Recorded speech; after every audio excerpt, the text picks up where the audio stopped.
এটি এমন একটি পাতা, এই পাতা গায়ে মাখলে অ্যালার্জি চুলকানি মুহূর্তের মধ্যে চলে যায়। বর্তমানে আমাদের দেশে অ্যালার্জি চুলকানির মারাত্মক প্রভাব পড়েছে। অধিকাংশ মানুষ এই অ্যালার্জি চুলকানিতে আক্রান্ত। যদি আপনি এই পাতাটি, এই পাতার কথা, এই গাছের কথা আল্লাহ পাক কোরআনে পর্যন্ত বলেছেন, সুবহানাল্লাহ। যদি এই পাতা আপনি মেখে গায়ের মধ্যে মাখতে পারেন, ইনশাআল্লাহ আপনার চুলকানি অ্যালার্জি মুহূর্তের মধ্যে চলে যাবে। বিশ্বনবী মুহাম্মদ সাল্লাল্লাহু আলাইহি ওয়াসাল্লাম বলেন, আদ-দুনিয়া খুলিকাত লাকুম ওয়া আনতুম খুলিকতুম লিল আখিরাত। এই পৃথিবীতে আল্লাহ পাক রব্বুল আলামিন তোমরা যা কিছু দেখো সবকিছু একমাত্র মানুষের কল্যাণে সৃষ্টি করেছে, আর মানুষকে একমাত্র আল্লাহ পাক রব্বুল আলামিনের গোলামির জন্য সৃষ্টি করেছে। এই পৃথিবীতে যা কিছু দেখেন আর না দেখেন সব কিছু আল্লাহ পাক রব্বুল আলামিন মানুষের জন্য সৃষ্টি করেছে। প্রত্যক্ষভাবে পরোক্ষভাবে তারা মানুষের গোলামি করে যাচ্ছে, আর মানুষকে একমাত্র আল্লাহ পাকের গোলামের জন্য আল্লাহ পাক রব্বুল আলামিন সৃষ্টি করেছেন।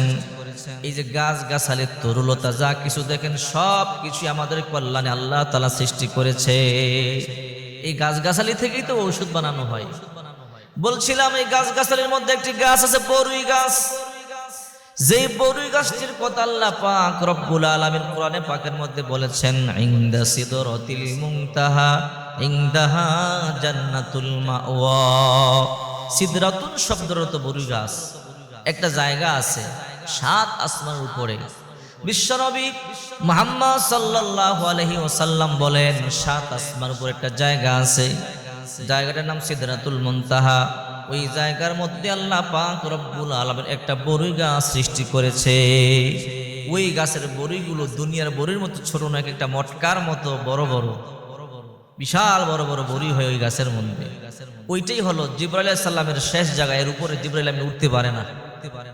বিশ্বনবী মুহাম্মদ সাল্লাল্লাহু আলাইহি ওয়াসাল্লাম বলেন, এই পৃথিবী থেকে প্রথম আসমান ৫০০ বছর রাস্তা দূরে, মোটা ৫০০ বছর রাস্তা সমান, এবং প্রথম আসমান থেকে দ্বিতীয় আসমান ৫০০ বছর রাস্তা দূরে, মোটা ৫০০ বছর রাস্তা সমান, এমন ৭ আসমান ৭,০০০ বছর রাস্তা সমান। দুনিয়া থেকে ৭ আসমান যতটুকুন দূরে, সপ্তম আকাশ থেকে সিদরাতুল মুনতাহা ততটুকুন দূরে। আল্লাহ পাক রব্বুল আলামিন বলেন, ইনদা সিদরাতিল মুনতাহা ইনদাহা জান্নাতুল মাওয়া। ওখানেই আল্লাহ তাআলা জান্নাত রেখেছেন। সুবহানাল্লাহ। বিশ্বনবী মুহাম্মদ সাল্লাল্লাহু আলাইহি ওয়াসাল্লাম বলেন, যখন মানুষ মারা যায় তোমরা মৃত ব্যক্তিকে বরুই পাতা পানির মধ্যে গরম করে জাল দিয়ে সিদ্ধ করে ওই পানি দিয়ে মৃত ব্যক্তিরে গোসল করাও।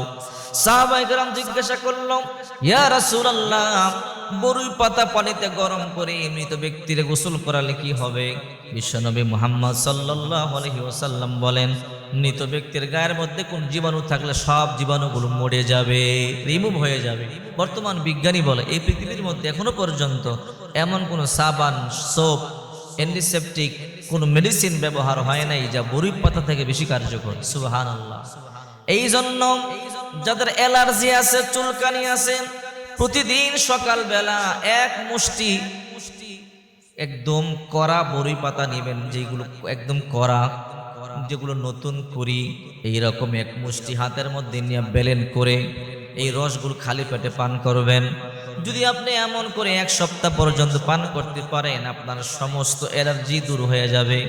তবে আরেকটা কাজ করতে পারেন, এই বরুই পাতাগুলোকে ব্লেন্ড করে আপনি খাবেন রস, এরপরে আপনি এই বরুই পাতা ব্লেন্ড করে আপনার যেখানে অ্যালার্জি আছে, চুলকানি আছে, ওই জায়গার মধ্যে লাগাবেন, ইনশাআল্লাহ দ্রুত দূর হয়ে যাবে। এই জন্য আপনার আমার নবী বিশ্বনবী মুহাম্মদ সাল্লাল্লাহু আলাইহি ওয়াসাল্লাম বলেছেন, যখন কোনো মানুষ মারা যাবে সাবান দিয়ে নয়, তোমরা বরুই পাতা পানিতে গরম করে ওই বরুই পাতা গরম জল দিয়ে তোমরা মৃত ব্যক্তিরে গোসল করাও। যখন আমাদের সমাজে অনেক মানুষ মারা যায়, তখন আমরা এই বরুই পাতা দিয়া গরম করে পানি, ওই পানিতে কিন্তু গোসল দিই। এটা রাসূল সাল্লাল্লাহু আলাইহি ওয়াসাল্লামের শিখানো আমল।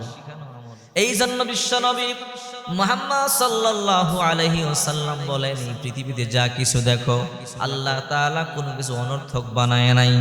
আদ-দুনিয়া খুলিকাত লাকুম ওয়া আনতুম খুলিকতুম লিল আখিরাত। সব কিছু মানুষের কল্যাণে আল্লাহ সৃষ্টি করেছেন। মানুষকে সৃষ্টি করেছেন আখিরাত পরকালের জন্য, আল্লাহর গোলামির জন্য। যদি আমরা আল্লাহর গোলামি করতে পারি, আল্লাহ তাআলা কোনো হিসাব নেবেন না।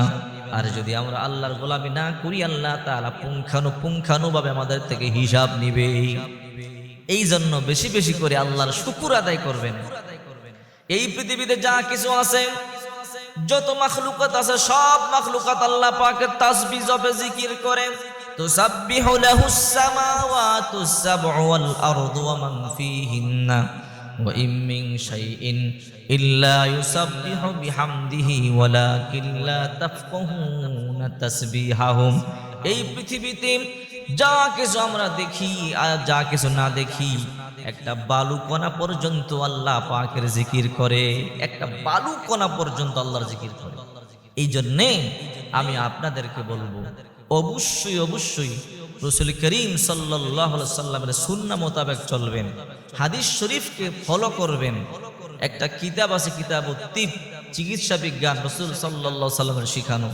যদি কেউ আমল করতে পারে, এটা ফলো করতে পারে, ইনশাআল্লাহ সমস্ত রোগের ঔষধ রাসূল সাল্লাল্লাহু আলাইহি সাল্লাম এই কিতাবের মধ্যে বলে দিয়েছে।